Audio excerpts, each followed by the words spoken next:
नमस्कार। आज हम सब मिलकर एक सफर पर चलते हैं। एक ऐसे दौर में जहां से हमारी यानी कि इंसान की कहानी शुरू हुई थी।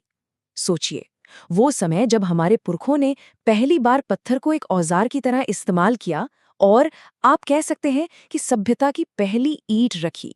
जी हाँ, हम बात कर रहे हैं पाषाण काल की। जरा इस टाइमलाइन पर नजर डालिए। ये बहुत कमाल की चीज दिखाती है।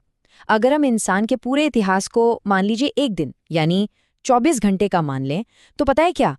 लगभग 23 घंटे और 45 मिनट तो सिर्फ और सिर्फ पूरा पाषाण काल में ही बीते हैं।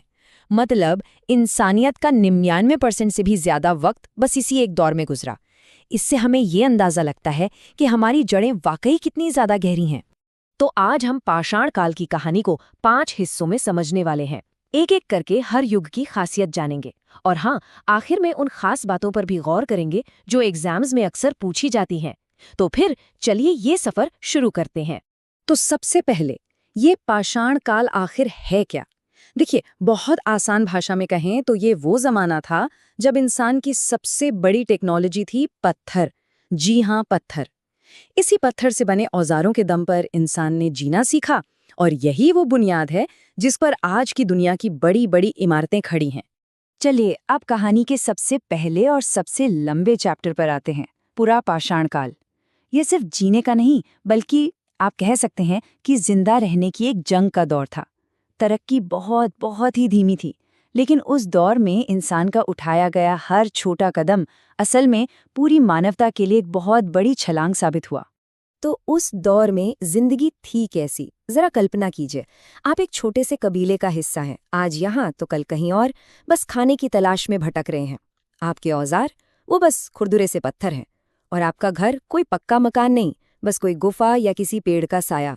यहाँ हर दिन का सिर्फ एक ही मकसद था, किसी भी तरह अगला सूरज देख पाना।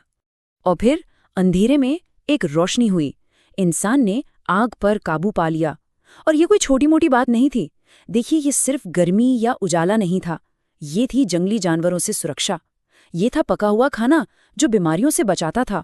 और हाँ, ये वो अलाव था जिसके चारों तरफ बैठकर शायद पहली बार इंसान ने एक कम्युनिटी की तरह महसूस किया। सच कहें तो ये इंसानियत का पहला और सबसे बड़ा टेक्नोलॉजी ब्रेक थ्रू था। लेकिन जानते हैं सबसे हैरान करने वाली बात क्या है? उस मुश्किल दौर में भी इंसान सिर्फ जिंदा नहीं रह रहा था, बल्कि वो अपनी कहानी भी कह रहा था। भारत में भीमबेटका की ये गुफाएं इसका जीता जागता सबूत हैं। इन दीवारों पर बने शिकार के, नाच गाने के चित्र हजारों साल बाद भी हमें बताते हैं कि हमारे पूर्वज क्या सोचते थे और अपनी दुनिया को कैसे देखते थे। तो पूरा पाषाण का वो लंबा दौर अब खत्म हो रहा था और दुनिया बदल रही थी। इस पुराने दौर और आने वाली क्रांति के बीच एक पुल था, एक नया जमाना, जिसे हम कहते हैं मध्य पाषाण काल। इस दौर में ना बदलाव की आहट बिल्कुल साफ सुनाई दे रही थी। इंसान अब पहले से बेहतर छोटे और नुकीले औजार बना रहा था। उसने अपने सबसे वफादार साथी यानी कुत्ते को पालना शुरू कर दिया था। शिकार के साथ साथ अब मछली पकड़ना भी खाने का एक अहम जरिया बन गया था। जिंदगी अब धीरे धीरे एक जगह टिकने की तरफ बढ़ रही थी। और इस दौर का जो असली गेम चेंजर था, वो था ये छोटा सा पत्थर, माइक्रोलिथ। आप इससे उस समय का सर्जिकल ब्लेड समझ सकते हैं। ये इतने छोटे और तेज थे कि इन्हें हड्डी या लकड़ी में फिट करके तीर कमान और भाले जैसे खतरनाक हथियार बनाए जा सकते थे। मतलब शिकार अब पहले से कहीं ज्यादा आसान और असरदार हो गया था। और अब हम पहुंचते हैं पाषाण काल के उस मोड़ पर जहां से इंसान ने कभी पीछे मुड़कर नहीं देखा। ये था नवपाषाण युग, एक ऐसी क्रांति जिसने इंसान को शिकारी से किसान बना दिया और हमारी दुनिया को हमेशा हमेशा के लिए बदल दिया। अब ये जो क्रांति थी ना, ये कोई एक रात में नहीं हुई। ये तो एक चेन रिएक्शन जैसा था। जरा सोचिए, जैसे ही इंसान ने खेती सीखी तो भाई अब उसे एक जगह टिकना ही पड़ा। और टिकने के लिए क्या चाहिए? घर। तो स्थायी घर बने। फिर जानवरों को पालना शुरू किया। खेती से जो अनाज मिला उसे रखने के लिए मिट्टी के बर्तन बनाए। और फिर सामान को एक जगह से दूसरी जगह ले जाने के लिए पहिए का आविष्कार हो गया। देखा आपने कैसे एक चीज दूसरी चीज को जन्म देती चली गई? अगर हम सिर्फ औजारों की कहानी देखें तो वो भी अपने आप में इंसान की तरक्की की कहानी कहती है। शुरुआत हुई पूरा पाषाण काल के इन खुरदुरे और भारी भरकम पत्थरों से। इनका काम बस किसी चीज को जोर से तोड़ना या काटना, बस यहीं तक सीमित था। फिर आया मध्य पाषाण काल और औजार हो गए छोटे, नुकीले और ज्यादा काम के। ये माइक्रोलिथ्स थे जिन्हें मिलाकर और भी ज्यादा असरदार हथियार बनाए जा सकते थे। और आखिर में नद पाषाण काल में औजार एकदम पॉलिश किए हुए और खास कामों के लिए बने, जैसे खेती के लिए कुल्हाड़ी। ये पूरा सफर हमें दिखाता है कि कैसे इंसान ने एक मामूली से पत्थर से शुरुआत करके धीरे धीरे अपनी पूरी दुनिया को आकार दे दिया।